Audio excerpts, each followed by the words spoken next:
A fé para viver em liberdade. A fé para viver em liberdade. E aí, irmãos, antes de a gente começar a entrar no nosso texto, para nós conversarmos aqui esse tempo que temos, é muito interessante porque a proposta desse tema que veio trabalhar conosco, nessa série de mensagens aí, os pastores que passaram por aqui, os nossos irmãos seminaristas, ela vai trabalhar com essa ideia do que é fé. E eu acredito, para nós sublinharmos aqui o início da nossa conversa, da ministração da palavra, é importante, alguns momentos, nós repetirmos algumas coisas. Isso tem um efeito didático para as nossas vidas. Porque Hebreus, capítulo 11, verso 1, e aí eu quero convidar você para abrir a sua Bíblia lá comigo. Eu lembro que na primeira mensagem, eu falei desse texto, eu pedi para os irmãos abrirem esse texto, porque ele vai falar algo importante, que deu base, fundamento, para nós construirmos todas as temáticas, intimidade com Deus, serviço, santidade, tudo que foi falado aqui partiu desse lugar. Hebreus capítulo 11, verso 1 vai dizer o que para a gente? Ora, a fé é a certeza das coisas que se esperam, e a convicção de fatos que se não veem. Por que eu estou lendo esse texto? Para nós embasarmos e nós fecharmos hoje. Porque é importante lembrarmos disso, que a fé não é simplesmente crença. Não é você acreditar numa possibilidade. Não é a expectativa que você coloca no futuro de algo que você quer. Isso não é fé. Isso pode ser confissão positiva, isso pode ser qualquer outra coisa. Mas a fé, segundo o que a palavra de Deus nos ensina, Hebreus capítulo 11, verso 1, vai dizer para a gente que fé é a certeza das coisas que se esperam. E é interessante porque você espera por algo que você já tem certeza que vai acontecer. Não só isso, vou falar que a convicção é interessante porque essa palavra certeza traz para a gente essa ideia de garantia. É algo que você dá em garantia de algo que vai acontecer. E ela é também a convicção. Convicção vai falar de que você provou, de que você pensou, você arquitetou, você fez lá a conta, sabe? Então você tem convicção que aquilo que foi dito para você é verdade, você não abre mão disso. Isso é fé. Por que eu frisei e achei importante nós falarmos disso no começo, antes de chegarmos no nosso texto da nossa última mensagem? Porque, infelizmente, é se falado muito em fé, mas fé é pouco praticada. Porque fé precisa ser uma certeza nossa. Muito simples. Se somos filhos de Deus, alguém que tem dúvida de que é filho de Deus? Ninguém? Todos nós somos filhos de Deus, amém? Se temos essa certeza, qual é a dificuldade que encontramos para andar como filho de Deus?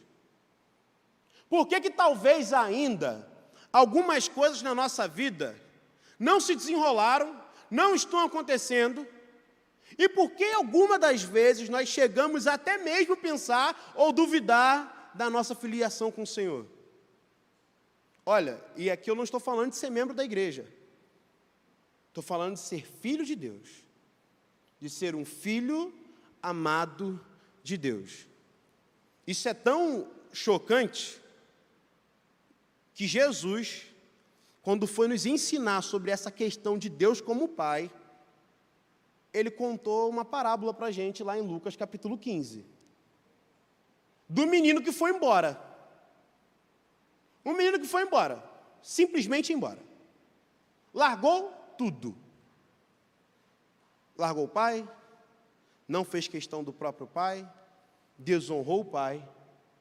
E mesmo indo embora, no dia que aquele menino se propõe a voltar, com as próprias pernas, arrependido, o pai estava no mesmo lugar. O menino vem com o coração completamente quebrantado. Ele quer voltar a ser escravo.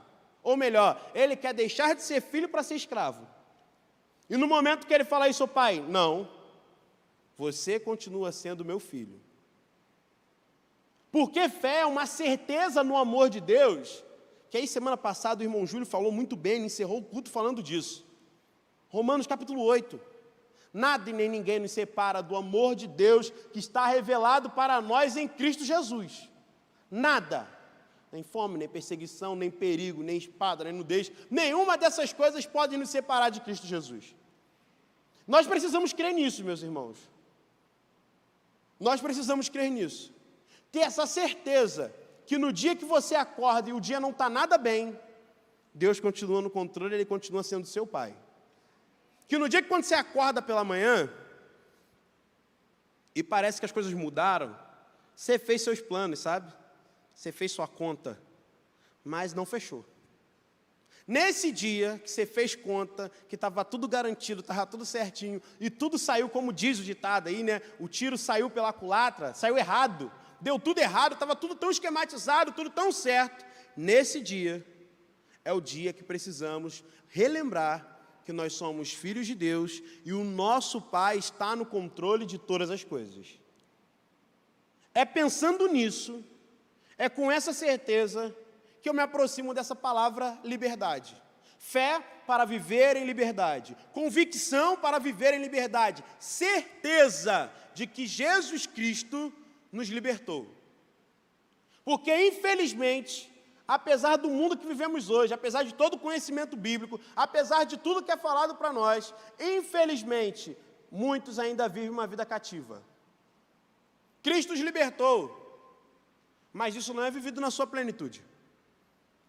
Isso não é compreendido, seja pelo pecado, seja pelas adversidades, seja pelos problemas da vida. Nós ainda vivemos, muitas das vezes, cativos e oprimidos.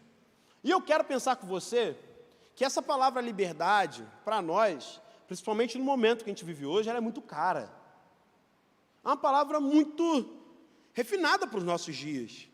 Porque o mundo hoje, em todos os lugares que ele está, diante de todas as dificuldades que estamos passando, o mundo hoje grita por liberdade. Nós vemos o grito das minorias pedindo liberdade. Nós vimos a questão da liberdade da expressão sendo pedida a todo lado, porque todo mundo agora tem voz e tem vez e precisa falar. Na política isso está acontecendo, que agora todo mundo se coloca a cara e está gritando por liberdade, cada um por seus princípios, cada um por seus valores. Nós, como Brasil, e aí entendendo a nossa realidade histórica e cultural, nós somos um país que precisou de liberdade. Fomos colonizados, os povos que estavam aqui foram os oprimidos, os escravos chegaram aqui foram oprimidos, e é um momento, uma reviravolta constante de liberdade. E é interessante, porque quando nós pensamos nessa palavra liberdade, e aí a gente imagina um letreiro, a gente precisa lembrar que para isso acontecer, existe de um lado, alguém que está sendo opressor e alguém que está sendo oprimido.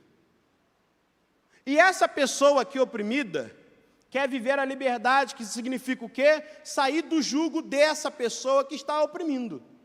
E quando ela se liberta desse jugo, desse ser, dessa pessoa, dessa entidade, dessas coisas aqui que estão oprimindo a ela, ela passa a viver uma vida livre. Gênesis, vamos lá comigo? Gênesis capítulo 1. Gênesis capítulo 1, você vai dar uma pequena passeada na Bíblia comigo, rapidamente. Gênesis capítulo 1, verso 26, vai dizer o seguinte para a gente. Todo mundo achou aí, amém? Gênesis capítulo 1, verso 26. Isso aí, rapaziada, acompanha comigo aí. Vamos junto. Gênesis 1, 26, olha o que diz. Também disse Deus, façamos o homem à nossa imagem, conforme a nossa semelhança, tenha ele domínio sobre os peixes do mar, sobre as aves do céu, sobre os animais domésticos, sobre toda a terra e sobre todos os répteis que rastejam pela terra. Criou Deus, pois o homem, a sua imagem, a imagem de Deus o criou. Homem e mulher os criou. 28.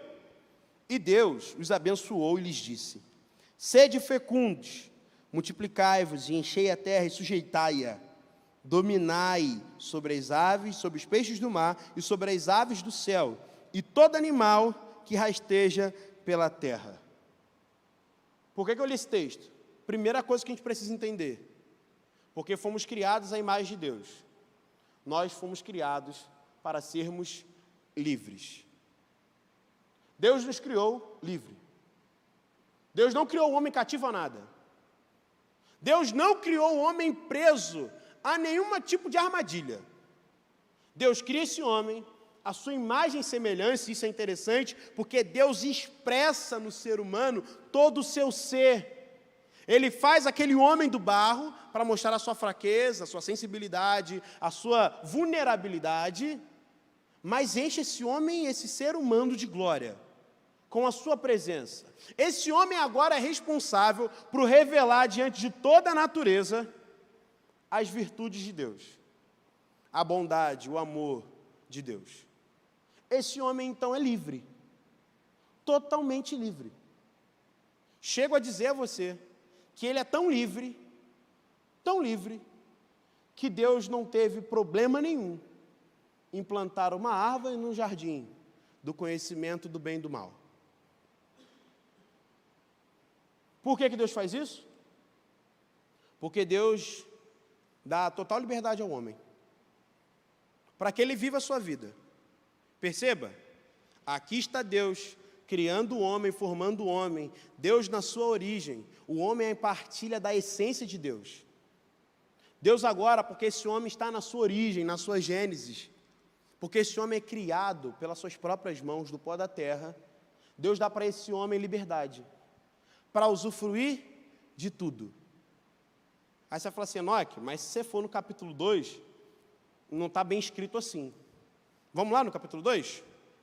Capítulo 2, verso 15. É o momento que Deus aqui dá uma orientação ao homem. A esse homem, a esse ser criado com liberdade, a sua imagem e semelhança. Olha o que ele vai fazer. Tomou, pois, o Senhor Deus ao homem, o colocou no jardim do Éden, para o cultivar e o guardar. E o Senhor Deus lhe deu ordem. O Senhor Deus lhe disse. O Senhor Deus lhe falou sobre o que poderia acontecer. E ele diz o seguinte: de toda árvore do jardim comerás livremente, toda, mas da árvore do conhecimento do bem e do mal não comerás, porque no dia em que dela comeres, certamente morrerás. Esse homem vive plena liberdade. É liberdade total, sem problema nenhum. A única questão é, Deus coloca e diz para ele um limite. Para a gente compreender a liberdade, é necessário também de prestar atenção nos limites. Porque falar de liberdade é falar de limite. Deus aqui não está sendo alguém que está castrando ou tirando a liberdade do homem, ou colocando para ele algo condicional para que ele peque. Deus aqui está revelando o seu amor. Deus acaba de criar esse homem, a sua imagem e semelhança. Ele expressa nele essa vontade. Esse homem é formado. É o ser. É o Cristo andando. É o seu filho andando sobre a terra e dominando a terra. Deus agora dá um conselho para esse homem. Deus dá uma ordem para esse homem. Uma ordem de amor. Não coma do fruto. Porque eu não vou tirar o fruto. Eu vou deixar ele lá. Mas você tem liberdade, Adão, de tocar nele ou não, de comer ele ou não. E é nessa expressão da sua liberdade, do não fazer ou do fazer, que você vai revelar o tamanho do seu amor por mim. A história é clara para a gente. Adão e Eva comem do fruto. Usam da sua liberdade, do presente que foi dado por Deus, da possibilidade de provarem infinitamente tantas coisas boas, eles comem do fruto. A morte passa a ser uma realidade. O sofrimento, a dor, o castigo, capítulo 3 de Gênesis, tá? Eu estou narrando para você, mas está escrito. A dor, o castigo, vulnerabilidade, o trabalho forçado, que agora a terra não vai produzir do jeito natural e bonito, mas agora a terra vai ter que ser trabalhada com esforço. O homem vai ter que suar. Trabalho duro. Não que ele não trabalhava antes. Amém? O trabalho é bênção de Deus desde o começo. O pecado veio para piorar a nossa situação, para trazer sobre nós peso e esforço, mas o trabalho é de Deus. Agora essa liberdade do homem passa a ser reduzida. E é interessante, porque esse homem, no dia que ele faz isso, que ele come do fruto, juntamente com sua mulher, ele está fadado ao que o texto diz para a gente? A morte. Porque agora ele se coloca numa condição de pecado, afastado de Deus, distante da bondade do Senhor. Ele nega, ele vira as costas para Deus e começa a querer ser Deus sobre sua própria vida. É nesse momento que a humanidade, todos nós somos incluídos nisso. É nesse momento que Adão e Eva vão ter que lidar com um problema grande na sua vida. Agora, o que eles tinham de liberdade não existe mais. Eles viraram prisioneiros. Prisioneiros da sua vontade e do seu desejo. Escravos de si mesmos. Agora, seu próprio desejo, a sua própria vontade vão ser carcereiros sobre eles. Vai dizer para eles o que eles têm que fazer. Parece que pensar isso sobre Adão e Eva, olhar a narrativa bíblica, é totalmente comum. Mas será que não é a mesma coisa na nossa vida? Da maneira como nós desejamos as coisas? O homem é egoísta por natureza. O que ele busca é a sua satisfação o tempo todo. Até pela coisa boa que ele pratica. Ele quer se satisfazer. Achando que é alguém que tem toda a liberdade para escolher o que quer, o homem está fadado a escolher aquilo que os seus próprios desejos lhe colocam diante dele. Quer que eu te dê um exemplo muito simples? E tudo parece muito bom. Um homem que trabalha muito para dar sustento à sua casa. No final das contas, ele é alguém que trabalha muito e negocia e abre mão das coisas que são fundamentais, como o tempo para a sua família. Quem ele colocou no lugar da satisfação, ele instaura um ídolo, que às vezes pode ser ele mesmo, a esposa e os filhos.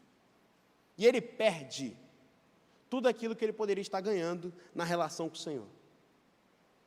No fim, Salomão sublinha isso para a gente de uma maneira muito clara, dizendo que tudo é vaidade. É correr atrás do vento. Nossa vida, na maioria das vezes, são assim. Quantos de nós corremos atrás de uma realização pessoal, um desejo de construir uma família, um desejo até que aparentemente são dignos, são leais, são corretos, mas que boa parte das vezes, como nós vamos ver o desenrolar da coisa, no meio do processo, entendendo todo aquele caminho, nós vamos nos deparar, sabe com o quê? Com o nosso próprio ego sobre as coisas, que é da onde vem as nossas frustrações. Sabe por que nos frustramos? Não é só porque deu errado, é porque nós colocamos um excesso de expectativa num lugar onde nós não deveríamos colocar. E porque aquilo que projetamos não aconteceu, nos privou, porque somos limitados. Porque quando pensamos, elaboramos um sonho bonito, fazemos algo rebuscado ali, nós batemos de cara e voltamos. Porque nós somos fadados ao nosso próprio desejo. E aí vamos ter que lidar com um dilema que é o abrir mão de si. Abrir mão do próprio desejo, da própria vontade. Isso sempre fica nas últimas opções de tudo. E é interessante que até, talvez, o sacrifício feito por causa de alguém, a entrega aparentemente voluntária, feita por causa de alguém, pode ser uma raiz de egoísmo. 1 Coríntios capítulo 13, vai dizer para a gente que você pode dar seu corpo para ser queimado por alguém. Se você faz um ato como esse, e você não tem amor, o que você fez não faz sentido. Por quê? Essa liberdade, essa fé que opera em nós, nos dando liberdade, é uma fé que opera em nós, efetua em nós, opera em nós, nos habilita pelo amor de Deus. É o amor de Deus que, trabalhando em nós, colocando o nosso coração no lugar certo, as nossas intenções no lugar certo, o nosso olhar de maneira certa, no lugar certo, vai começar a redefinir tudo aquilo que pensamos. Isso é o Evangelho. E quando eu falo redefinir, não falo como se fosse definir para se criar algo novo. Pelo contrário, uso essa palavra compreendendo o que ela quer dizer. É realinhar, é trazer para a linha de novo. É definir de novo, não como se fosse algo novo, mas como se fosse aquilo que já é estabelecido desde o princípio pelo próprio Deus. Isso é liberdade. Porque da mesma forma que fomos criados livres, da mesma forma que o pecado tirou de nós essa liberdade, eu sublinho aqui para você, que liberdade só pode ser vivida plenamente em Jesus. Liberdade. Só se pode viver liberdade. O homem só é livre e liberto em Jesus. Porque qual é o nosso algoz nesse momento? Quem é que nos prende, nos priva de gozar da liberdade? Nós podemos falar que pode ser o governo, né? Pode ser a nossa condição financeira, o nosso poder aquisitivo. Mas no fundo, meus irmãos e minhas irmãs, nada disso rouba de nós liberdade. Porque, de fato, o vilão dessa história somos nós. Sou eu e sou você. Quem pode fazer você não provar da liberdade de Deus é o seu ego, é o meu ego. Quem pode nos colocar, quem pode ser impedimento de usufruirmos de Deus, de provarmos de Deus de maneira plena, sabe qual é?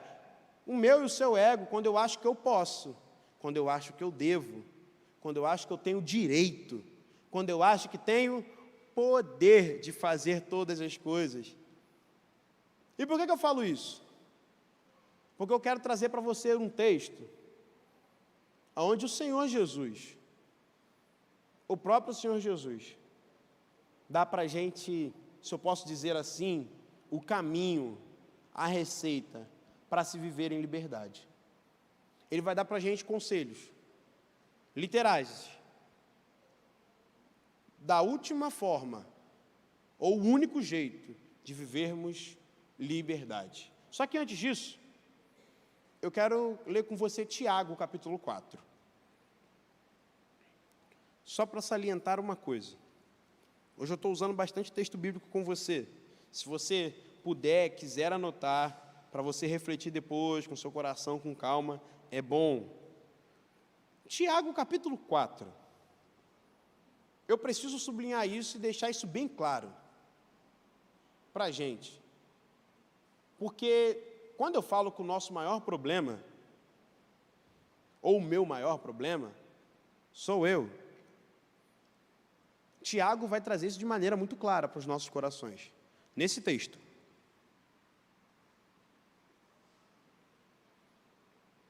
Olha o que ele vai dizer. Tiago, capítulo 4, a partir do verso 1, diz o seguinte: de onde procede guerras e contendas que há entre vós? De onde, senão dos prazeres que militam na vossa carne? Cobiçais e nada tendes, matais, invejais e nada podeis obter.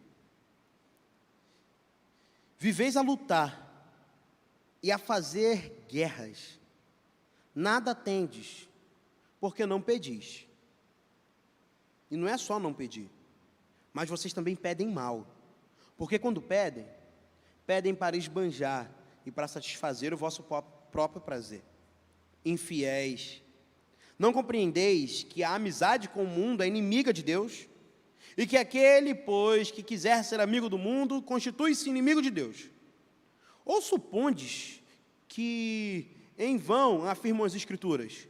É com ciúme que por nós anseia o Espírito que Ele faz habitar em vós?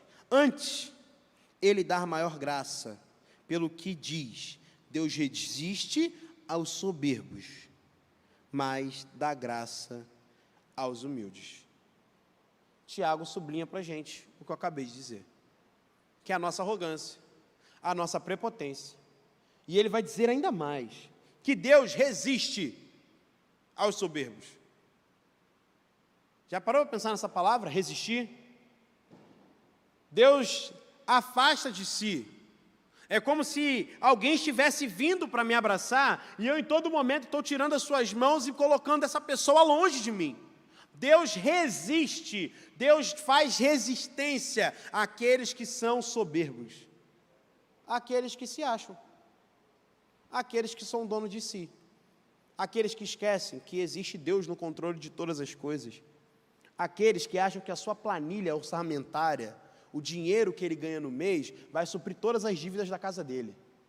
Aquele que acha que porque ele acorda de manhã e ele trabalha e rala muito, Deus é obrigado no fim do dia a pagar o salário que ele merece. A esse, É uma pena, porque esse ainda não aprendeu a confiar no Senhor. Ainda não aprendeu a confiar no Senhor.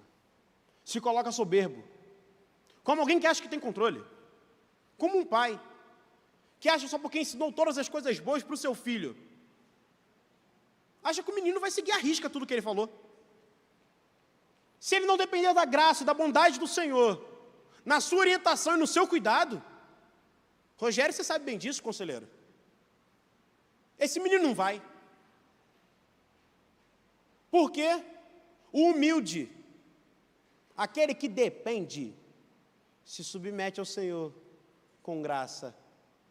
Porque ele se submete ao Senhor, reconhecendo que ele é limitado, reconhecendo que ele não tem poder nenhum, de que ele está fadado ao fracasso, que ele pode fazer planos, mas a última palavra vem do Senhor, para ele que conhece essas coisas, para esse que sabe disso, ele alcança a graça do Senhor. Quer viver liberdade, meu irmão? Somente Jesus. Quer ter uma vida livre de ansiedade, do sofrimento, das coisas que ocorrem? Fé. Fé que te faz viver em liberdade. Fé que vai te empurrar e te impulsionar a viver Cristo. E como eu disse, qual é a receita disso? Como eu posso viver isso, Enoque? Se hoje você fizesse essa pergunta para mim, eu só tenho algo a sublinhar para você, meu irmão, minha irmã, que está lá em Mateus. Vamos lá? Mateus, capítulo 16. Mateus 16. Te falei muitos textos aqui hoje, né? Você ficar na dúvida, você chega no final que a gente conversa e a gente anota todas essas coisas aí para a gente conversar. Prometo ser esse o penúltimo texto, tá? Não é o último, o penúltimo. Mateus 16, 24. Todos acharam? Amém? Mateus 16, verso 24. Esse texto está construindo um ambiente muito interessante. Pense comigo, segura a tua Bíblia aí no texto e caminha comigo. Jesus está com seus discípulos. Ele fala do fermento dos fariseus, do tipo de ensino dos fariseus que pode contaminar e pôr em xeque a liberdade, a doutrina e o ensino que Jesus está dando aos seus discípulos. Isso é importante para a gente pensar. Porque a gente pode estar na igreja, recebendo um tipo de ensino que vai nos escravizar ainda mais. Que vai nos tornar escravos, meramente religiosos. Pessoas e seres humanos que são religiosos, não são discípulos de Jesus, não caminham com Jesus, caminham com a instituição e com a religião. Isso é perigoso, a gente precisa pensar sobre e ficar atento, porque nesse processo de habitarmos um lugar como esse, a única coisa que nos salva desse perigo, do fermento dos fariseus, é a presença do Espírito Santo. É o Espírito Santo que sopra sobre nós a verdade de Deus, e no meio da comunhão entre os irmãos, entre um se relacionando com o outro, o Espírito Santo de Deus vai nos ensinando, e quando eu leio a palavra de Deus, ele fala comigo, e ele fala com o irmão, e a gente se fala, o Espírito Santo de Deus fala entre nós, e essa é a garantia, porque fora disso, tudo pode dar errado. Um lugar como esse pode ser confundido com qualquer outra coisa. Jesus está alertando seus discípulos sobre essa situação. E Pedro, mais abaixo, a partir do verso 13, vai ter a célebre revelação. A revelação de que Jesus é o Cristo. Jesus é o Messias. Jesus é o Filho de Deus prometido. Aquele que viria para libertar Israel.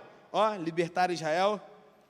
Pegou a ideia? Aquele que viria para libertar Israel do seu confronto com Roma, da sua submissão a Roma e aos outros impérios. Segundo a tradição, vai dizer que o Messias viria para fazer Israel reinar com ele. Ele seria alguém com poder militar, alguém que iria reinar, ser chefe, e ir instituir a paz, o shalom, prosperidade em todas as áreas da vida. Pedro tem essa revelação. E porque Pedro agora tem essa revelação, Jesus vai dizer para ele, foi o Pai que te revelou. Foi ninguém.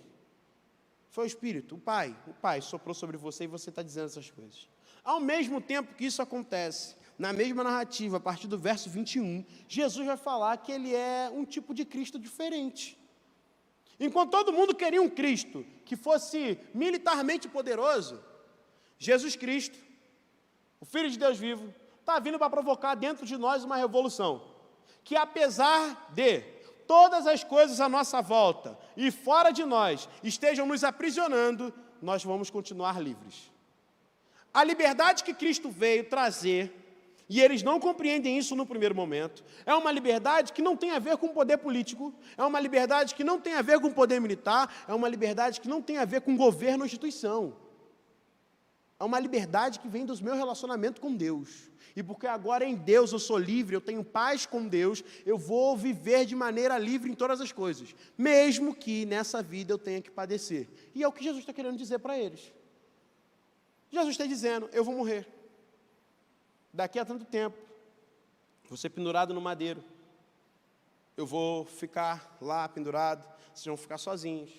À medida que Jesus começa a narrar essas coisas, Pedro, o mesmo Pedro, que tem a revelação do Pai de que ele era o Cristo, começa agora a constranger Jesus, dizendo, Jesus, não está na tua hora de morrer não, para de contar essa coisa boba para a gente aí, história é essa de morrer? Descobriu agora que tu é o Cristo? Agora que vai ficar tudo certo, agora que o Senhor vai trazer para a gente, sabe o que é paz, prosperidade, a gente vai usufruir das benesses dessa vida, a gente vai ter um reino, vamos ser prósperos. Aí Jesus vai trazer para ele o seguinte, afasta-te de mim, Satanás, para trás de mim, Satanás, porque você não cogita as coisas de Deus. Isso é muito sério, porque está dizendo que Pedro estava querendo ir adiante de Jesus e dizer para Jesus o que ele precisava fazer. Só que Jesus é livre. Ele é livre, totalmente livre, para se submeter sem problema nenhum à vontade do Pai. E tudo aquilo que se coloca no caminho de Jesus, à frente de Jesus, é o anticristo. É o espírito do anticristo. É o espírito que tenta desvirtuar aquilo que Cristo quer fazer. Por conta disso, depois que Jesus dá esse chega para lá em Pedro, ele vai dizer algo para a gente, que como eu disse para você, meu irmão, é a nossa receita para viver em uma vida de fé em liberdade. Receita, ordem, o que você quer pensar, mas aqui está o que Jesus sublinhou para a gente sobre liberdade. Se você me perguntasse hoje, e mais uma vez repetindo isso, Enoque, o que é ter uma vida livre? O que é viver liberdade? Eu simplesmente responderia o que Jesus disse desse texto. Mateus, capítulo 16, verso 24. Diz o seguinte, então, depois de todas essas coisas, Jesus disse aos seus discípulos, se alguém quiser vir após mim, se alguém quiser vir, Jesus não obriga ninguém. Jesus não botou uma arma na cabeça de ninguém para segui-lo. Jesus não faz isso com as pessoas. Jesus vai dizer, se quem quiser vir após mim, lembrando que ele fala isso para os seus discípulos. Existia uma multidão que caminhava com Jesus, uma multidão que curtia os seus prazeres, ao ponto que um momento ele falou, vocês estão atrás de mim por causa do pão. Mas para quem quer ser discípulo de Jesus, me dê licença para usar esse linguajar aqui, o buraco é mais embaixo. A régua, o sarrafo é diferente. A dinâmica daquele que é discípulo de Jesus é diferente. Para o discípulo de Jesus viver em liberdade, Jesus está dizendo para ele, se você tem certeza, se tu quer vir, se tu tem certeza que tu quer me seguir, tu tem que entender uma coisa. Primeiro, negue-se a si mesmo. Negue-se. Abra mão da sua vontade. Abra mão dos seus status. Abra mão daquilo que você acha que é. Negue-se. Quando você tiver vontade, é como se ele estivesse dizendo isso, quando você tiver vontade de ir para cá, negue-se a si mesmo e vá para o outro lado. Quando você tiver a fim de dar aquela resposta, não dê. Quando você tiver a fim de ser alguém que tem toda a possibilidade, todo o direito de ser ofensivo porque foi maltratado, não faça. Negue-se. Quer ser livre? Negue-se. Quer me seguir? Negue-se. Abra mão de você. Abra mão de tudo aquilo que você acha que está certo. De tudo aquilo que você entendeu durante toda a sua vida, que é seu lugar, sabe? Você tem o direito de fazer. Você não tem o direito de fazer se você quer ser discípulo de Jesus. Negue-se. Isso não é só para a questão do pecado, não. Existem coisas lícitas. Coisas lícitas. Que ele está dizendo, negue-se. A voz do Espírito ecoa e continua dizendo, negue-se. Quer me seguir, quer vir após mim, quer ter uma vida livre, negue-se. Sabe por quê? Lembra o que eu disse há minutos atrás? Quem era o maior vilão? Quem é aquele que roubou a minha liberdade, da qual Deus me criou? Fui eu mesmo. Então o segredo é, negue-se. Abra mão da sua própria vontade. Abra mão daquilo que você acha que é certo. Abra mão daquilo que você já achou que é Deus. Porque nós achamos muitas das vezes que Deus tem uma maneira de falar. Ele precisa fazer assim, assim e assim. Se o teu Deus tem que te responder do jeito que você acha que é, esqueça, ele não é Deus. Ele é você, elevado à categoria de Deus. Porque Deus responde do jeito que quiser, a hora que quiser, do jeito que ele bem achar afim. Ele não está ligado aí se você quer do jeito que você quer, não. Ele vai responder do jeito que ele achar melhor. E do jeito que for para suprir a tua necessidade. Porque ele é Deus. Negar é se humilhar. Negar é abrir mão do meu orgulho. Negar é não ser soberbo. Negar é olhar diante do espelho para mim e falar assim, eu sou um pobre pecador, eu sou vulnerável, Senhor. Eu estou aqui tirando onda, achando que eu posso alguma coisa, mas no fundo eu não posso é nada. Negue-se. Não só isso. Todo aquele que quer vir após mim, a si mesmo se negue. Tome a sua cruz. Existe uma cruz para ser carregada. Existe uma cruz, que é sua. Que não adianta jogar o fardo no colo de Jesus, porque se a gente lembrar do texto lá, que ele vai falar que faz uma troca de fardo, ele tira o seu fardo pesado e coloca o dele, só lembrando que ele vai falar que o fardo dele é leve. Tem fardo para carregar em Jesus. A diferença é que é leve, mas tem fardo. Tome a sua cruz e siga-me. Siga-me para onde? Para onde Jesus foi? Jesus, quando tomou a cruz dele, ele peregrinou durante um bom tempo, subiu a montanha do Gólgota e lá e foi crucificado. É esse caminho que Jesus nos oferece para a liberdade. Quer ser livre? A fé que te habilita a ter convicção e certeza é a fé que te habilita a carregar a cruz e subir até esse lugar para ser morto. Tá, ser mais claro. Falar no claro aí, vamos acabar com as parábolas. É você abrir mão de você e diante de alguém, numa discussão, você escolher virar a outra face. É carregar a sua cruz. É você parar de querer ser o opinioso. Né? O cara que tem opinião de tudo, o que sabe tudo. E se tornar aquele que serve. Na hora do embate, você é aquele que oferece amor. Na hora do confronto, você é aquele que sabe confrontar em amor e você não levanta a voz porque o outro levantou a voz. É o contrário, se ele gritou, você abaixa a sua. É fazer o caminho contrário de tudo aquilo que a nossa natureza humana nos empurra a fazer. E Jesus fala isso porque ele continua dizendo aqui. Portanto, quem quiser salvar a sua vida, perdê-la. E quem perder a sua vida, por minha causa, achá-la. Viver a liberdade de Jesus é escolher abrir mão da nossa vida aqui, para viver aqui a vida de Deus em nós. E a pessoa que vive isso, e como eu disse que esse era o penúltimo texto, eu vou para o último texto. Eu vou terminar com ele. Vai conseguir viver aquilo que Romanos, capítulo 8, verso 1, vai dizer para a gente. Você consegue colocar aí? Romanos 8, 1. Porque aqui está o texto célebre 1:2, que fala do que é liberdade. A liberdade que Jesus nos promete. Agora, portanto, já não há nenhuma condenação para os que estão em Cristo Jesus. Agora, para aqueles que fazem o caminho de Jesus, abrem mão de si mesmos, tomam sua cruz e seguem Jesus e se crucificam.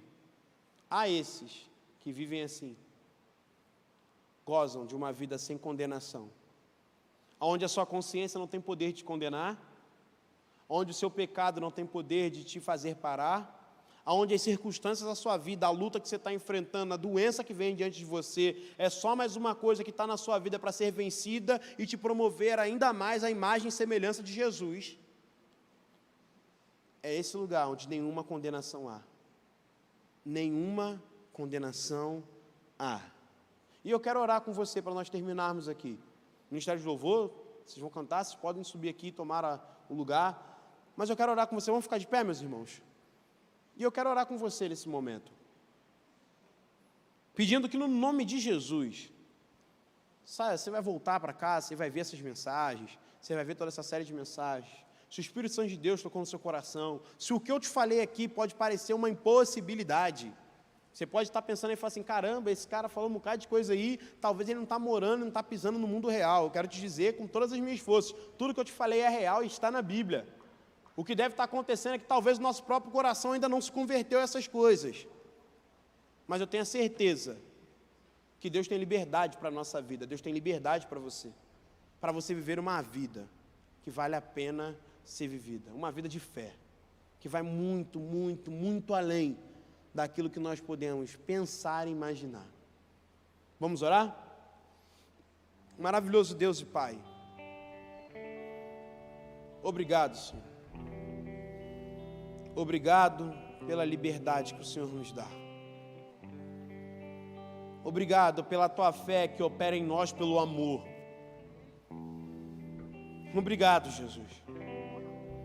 Obrigado porque nenhuma condenação há, Deus.